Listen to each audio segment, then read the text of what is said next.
এত এত সংস্কারের ভিড়ে রাজনৈতিক দলের আভ্যন্তরীণ সংস্কার নিয়ে রাজনৈতিক দলগুলো কথা বলছে না। এখন প্রশ্ন হচ্ছে যে ওই জালালউদ্দিন রুমির একটা বিখ্যাত কোট আছে মসনবী শরীফে, যে yesterday I was clever and I wanted to change the world, today I am just wise and I just want to change myself. যে আমি গতকালকে অনেক চালাক ছিলাম, তাই আমি দুনিয়াটা বদলে দিতে চেয়েছি, কিন্তু আজকে আমি বুদ্ধিমান, আমি শুধু আমাকে বদলাতে চাই। এখন প্রশ্ন হচ্ছে যে রাজনৈতিক দলগুলো নিজেকে বদলাতে চায় না, তারা রাষ্ট্র বদলাবে কিভাবে? যে দলগুলো নিজের মধ্যে আর্টিকেল 70 স্টাবলিশ করে রেখেছে, আইন করে স্টাবলিশ করে রেখেছে, সেখানে কোনো ডিবেট নাই, তর্ক নাই, বিতর্ক নাই, দ্বিমত করা যায় না, দ্বিমত করে পদে থাকা যায় না।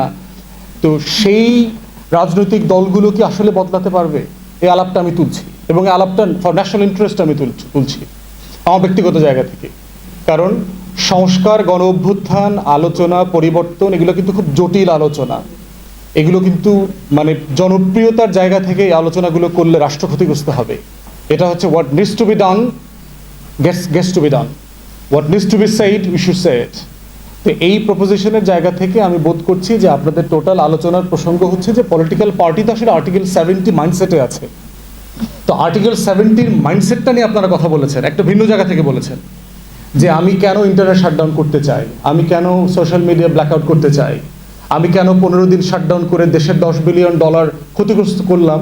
স্টিল আই ডোন্ট কেয়ার, কারণ আমার কিছু যায় আসে না, আমার ক্ষমতায় থাকার প্রশ্ন। কিন্তু এই $10 বিলিয়ন লক্ষ লক্ষ মানুষের যায় আসে। $10 বিলিয়ন অনেক মানুষের চাকরি চলে গেছে, অনেক গার্মেন্টস বন্ধ হয়ে গেছে, আওয়ামী মালিকরা ইন্ডাস্ট্রি শাটডাউন করে দেশ ছেড়ে পালিয়ে চলে গেছে। সেই লক্ষ লক্ষ মানুষকে কিন্তু আবার বাংলাদেশ ব্যাংক, বিভিন্ন ব্যাংক থেকে ঋণ দিয়ে বর্তমান সরকারকে বেতন দিতে হচ্ছে, কারণ সাডেনলি বেকার হয়ে যাওয়া, গার্মেন্টস বন্ধ হয়ে যাওয়া, আবার ইন্টারন্যাশনাল ব্র্যান্ড রেপুটেশন যেটা আছে সেটার সাথে ক্ষতিগ্রস্ত হবে এবং সেটার সাথে যাবে না আর কি। তো সেই জায়গাতে প্রস্তাবনা যেটা আসছে এটার সাথে আমি ব্যক্তিগতভাবে শতভাগ একমত এটা, এবং আমি পার্সোনালি বলে যাচ্ছি। কারণ আমরা যারা ফ্যাসিবাদ বিরোধী আন্দোলন করেছি, এটা তো আমাদের একেবারে একটা অউন করবার জায়গা, যে কারণে আন্দোলনটা সারা বাংলাদেশ ছড়িয়ে গেছে, যেই কারণে আন্দোলনটাতে বাংলাদেশের নতুন প্রজন্ম ফার্মের মুরগির যে বদনাম, এই বদনাম কাটায় তারা গণ অভ্যুত্থানের নায়ক হয়ে উপস্থিত হয়েছেন। অতএব সেই মাধ্যমটাকে তো কোনোভাবে ছোট করবার সুযোগ নাই।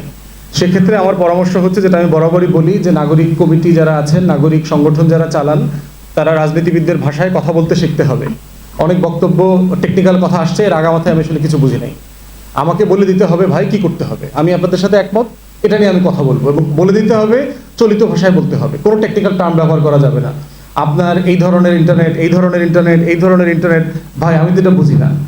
আমি বুঝি হচ্ছে আমার মোবাইলটা চালু করলে ফেসবুকে ঢোকা যায় কিনা, আমার মোবাইলটা খুললে ইউটিউব দেখা যায় কিনা।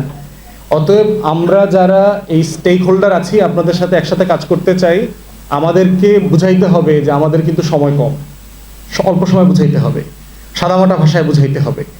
এই যোগ্যতাটা আপনাদেরকে অর্জন করতে হবে। আপনারা যারা প্রফেশনালস আছেন, এইগুলো নিয়ে কাজ করেন, এবং এই গ্যাপসটা আমি প্রত্যেক জায়গায় দেখি যে প্রফেশনালরা যারা নাগরিক সমাজ নিয়ে কাজ করেন, তারা বলছেন যে পলিটিশিয়ানদেরকে এত বড় বড় মোটা মোটা কাগজ দিয়ে আসি, পেপার দিয়ে আসি, অ্যান্ড দে ডোন্ট কেয়ার। তাদের সব বক্তব্য এখানে পরে দেখছি বিনে পড়ে আছে, ওখানে পড়ে আছে, থাকবেই তো, আপনি তার মতো কাস্টমাইজ করে দেন নাই তো। পলিটিশিয়ানদেরকে আপনি ব্যাক টু ব্যাক মিটিংয়ের যে বাস্তবতা আছে তার পড়ার সময় নাই। বাংলাদেশে আসছি ধরেন 5 বছর, আমি জীবনে হাজার হাজার বই পড়ছি, কিন্তু বাংলাদেশে আসার পরে আমি একটা বই পড়ি নাই। It's a facts. এখন ভালো বই পাওয়া যায় না, এটা একটা প্রবলেম আছে বাংলাদেশে। যেহেতু আমরা ইংরেজিতে পড়ে অভ্যস্ত, অ্যামাজন থেকে যত ইজিলি বাইরে থেকে বই কেনা যায়, অ্যাফোর্ডেবল দামে কেনা যায়, এইটা আবার আমরা এখন অ্যাফোর্ডও করতে পারছি না। ধরেন 4 পাউন্ড, 7 পাউন্ড, 10 পাউন্ডের একটা বই এখন আমাকে 30 পাউন্ডে কিনতে হচ্ছে, 35 পাউন্ডে কিনতে হচ্ছে, ওইটা আবার অ্যাফোর্ডেবল না আমার জন্য। তো এই যে বাস্তবতাগুলো আছে, সেখান থেকে আমরা বোধ করছি যে আপনারা যারা কাজ করছেন, দয়া করে আপনাদের মানে মানে মানে কি চান, কি করা উচিত রাষ্ট্রের, এই বুলেট পয়েন্টগুলো আমাদেরকে দেওয়া দরকার। যেমন ধরেন এইটা আমি একজন উপদেষ্টাকে অলরেডি পাঠিয়ে দিচ্ছি যে এর ব্যাপারে তোমরা কাজ করো, কিন্তু আরও কিছু ভাইরা পরামর্শ দিয়েছেন যে এটা হওয়া উচিত। এগুলো অনেকগুলো আমি আসলে বুঝি নেই। এখন আমরা যারা মানে এই মানে ব্যাংক কাটতে হবে, তেলাপোকা কাটতে হবে, এই ভয়ে বিজ্ঞান পড়ি নাই, আমাকে তো এটা বুঝাই দিতে হবে ভাই। কারণ fact of the matter is, মানে আপনারা চাচ্ছেন যেটা আমি বুঝি, আপনারা চাচ্ছেন যেটা নিয়ে আমি কথা বলি, তো আমি এটা বলবো কিভাবে যদি না জানি। তো আর আর্টিকেল 70 মাইন্ডসেটটা নিয়ে সিরিয়াসলি তর্ক হওয়া দরকার। এই মাইন্ডসেট থেকে যদি সমাজ বের হয়ে আসতে না পারে, রাষ্ট্র বের হয়ে আসতে না পারে, রাজনৈতিক দলগুলো বের হয়ে আসতে না পারে, কোনো সংস্কার সম্ভব না, প্র্যাকটিক্যালি সম্ভব না, কিচ্ছু হবে না। দেখবেন সরকার পরিবর্তন হবে, দিন যাবে, দিন বদলে যাবে, লাশ পড়বে, আবার লড়াই হবে, আবার মিছিল স্লোগান হবে, আমরা আবার চিৎকার চেঁচামেচি করে বক্তব্য দেব, আবার ফ্যাসিবাদের বিরুদ্ধে কথা বলবো, কিন্তু ওই স্কোয়ার ওয়ান। ঘুম থেকে উঠে দেখবেন বিছানায় শুয়ে আছেন। তো এই লড়াইটার জন্য আমরা বোধ করছি যে সংস্কারের লড়াইটা হচ্ছে একটা কম্প্রিহেন্সিভ লড়াই, এবং এই লড়াইটা আমাদের থাকতে হবে। ইন্টারনেটের ব্যাপারে একটা বিষয় দেখলাম যে বাংলাদেশে, যেটা আমি বিভিন্ন জায়গায় বলছি, রাজনৈতিক দলের পয়সা উৎপাদনের কিছু ক্ষেত্র আছে। ধরেন তার ভিতরে একটা হচ্ছে নেটের ব্যবসা, একটা হচ্ছে দেশের ব্যবসা, এবং সকল রাজনৈতিক দলের ব্যাপারে দেখবেন যে কোথাও ইখতিলাফ নাই এরকম কিছু জায়গা আছে। তার ভিতরে দেখবেন আপনি যদি সংসদে কখনো বিল পাস করেন, ওই সংসদটাকে আমি অবৈধ বলবো, কিন্তু ওই সংসদে যদি আমার বেতন ভাতা বাড়ায় দেবার একটা বিল আসে, ওই বিলটাকে কিন্তু আমি অবৈধ বলবো না। ওই সংসদটাকে আমি রাতের ভোটের সংসদ বলবো, অনির্বাচিত সংসদ বলবো, কিন্তু ওই সংসদ যদি আমাকে ট্যাক্স ফ্রি একটা গাড়ি এনে দেয়, ওই গাড়ি আনাটাকে কিন্তু আমি আবার অবৈধ বোধ করবো না। ওই সংসদটাকে আমি বলবো যে এখানে জনগণ ভোট দেয় নাই, দামি নির্বাচন ছিল, কিন্তু সেই সংসদ যদি বলে যায় যে এমপি মন্ত্রীদেরকে রাজুক থেকে 3 কাঠা 5 কাঠা 10 কাঠার প্লট ফ্ল্যাট দেওয়া হবে, আমি কিন্তু এটাকে অবৈধ বলবো না। তাহলে বোঝেন যে ক্ষমতার আর্টিকেল 70টা কিভাবে ওয়ার্ক করছে পাওয়ার পলিটিক্সে, পাওয়ার ডায়নামিক্সে। তো সেই জায়গাতে আমাদের লড়াইটা কিন্তু অনেক বড় আর কি। এবং ইন্টারনেট ব্যবসার বিরুদ্ধে এই জন্য আমি কিন্তু খুব রেগুলার কথা বলছি যে আমার দেখা 4-5টা ব্যবসা কোনো রাজনৈতিক দল কর্পোরেটাইজ করছে না, এটাকে ফর্মালাইজ করছে না, ব্যবসাটাকে খুবই ইনফর্মাল রেখে দেয়। তার ভিতরে দেখবেন একটা বর্জ্য ব্যবস্থাপনা। আপনি দেখবেন যে খোলা গাড়িতে করে আপনাকে ডিভয়ের পারফিউম স্প্রে করতে করতে পুরো রাস্তা জুড়ে আপনাকে চলতে হচ্ছে আর কি। আপনি মনে করছেন যে আপনি ব্যাপক ফ্রান্সের প্যারিসের স্ট্রিটে আছেন, সেখানে ফ্র্যাগ্রেন্স ছড়াচ্ছে, গন্ধে ঘ্রাণে আপনি অন্যরকম। আর এরপর হচ্ছে যদি এটা জুলাই আগস্টের ঘাম এটার সাথে যোগ হয়, তাহলে তো ব্যাপক আনন্দ এবং মজা।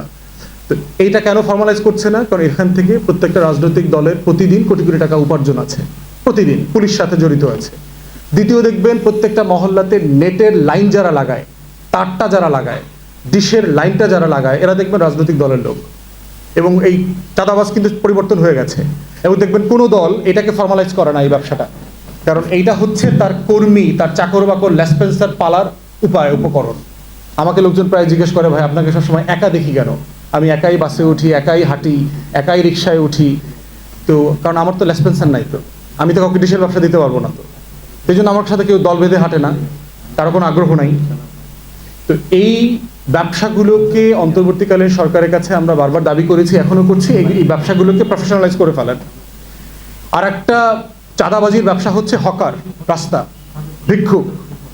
সারা দুনিয়াতে আমরা যারা দেখেছি, ইউরোপ আমেরিকাতে সব জায়গাতে স্ট্রিট মার্কেট আছে। আপনি সাডেনলি তো ঢাকার 15 লক্ষ হকারকে বেকার করে দিতে পারবেন না, কিছু কিছু রাস্তা খালি করে ফেলতে হবে। ধরেন ফুলবাড়িয়া গুলিস্তান খালি করতে হবে, কিন্তু তাকে একটা বিকল্প বসবার জায়গা দিতে হবে। সেক্ষেত্রে চাঁদাবাজিটাকে দুইভাবে আমাদেরকে অ্যাড্রেস করা যেতে পারে। একটা হচ্ছে যে আপনি স্ট্রিট মার্কেটের বন্দোবস্ত করে দেবেন, লাইসেন্সিং আছে।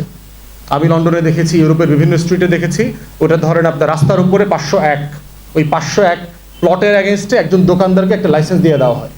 আপনি তখন ওই যে রাস্তায় বসছেন ফুটপাতে, ওটার অ্যাগেনস্টে আপনি সিটি কর্পোরেশনকে 2000-5000 টাকা ভাড়া দেবেন, আপনি ট্যাক্স দেবেন, ভ্যাট দেবেন। তাহলে যেটা হবে, সে কিন্তু আর চাঁদাবাজকে টাকা দেবে না, কারণ সে জানে যে রাষ্ট্র এখন আমার এটার মালিক, আমি রাষ্ট্রকে টাকা দিচ্ছি, এবং এটা পুলিশকে দিয়ে এনশিওর করতে হবে। তো স্ট্রিট মার্কেটকে লিগালাইজ করে ফেলেন, আপনি হকারদেরকে লিগালাইজ করে ফেলেন, লাইসেন্স দিয়ে দেন, এবং আপনি তাকে সিটি কর্পোরেশন থেকে রেজিস্ট্রেশন দিয়ে তার ব্লক ঠিক করে দেন যে তোমার খাট এইটা, তোমার বেঞ্চ এইটা, তুমি এইখানে বসে কাপড় বেচবা, তুমি এইখানে বসে পেয়ারা কাটবা, তুমি এইখানে বসে বাদাম বেচবা। তাহলে যেটা হবে, ও যেহেতু রাষ্ট্রকে ভাড়া দেবে, ও আর চাঁদাবাজদেরকে টাকা দেবে না। এইভাবে চাঁদাবাজির যে পালস, রক্তের লাইনগুলো বন্ধ করে দিতে হবে। তো ইন্টারনেট সস্তা কিভাবে আপনি করবেন যদি আপনি চাঁদাবাজির লাইন ক্লিয়ার করতে না পারেন? প্রায় দেখি আমাদের ইন্টারনেটের একটা সমস্যা, এই যে ফাহিম ভাই বলছেন, আমিও আজব হয়েছি বাংলাদেশে আসার পরে।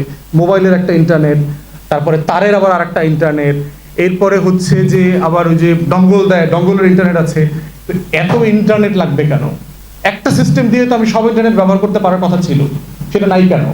এবং এক একটার জন্য এক এক ধরনের কোম্পানিকে আমাকে বলতে হয়। যারা তারের ব্যবসা করে, কদিন পর পর দেখি বলে যে ভাই ইঁদুর তার কেটে দিচ্ছে।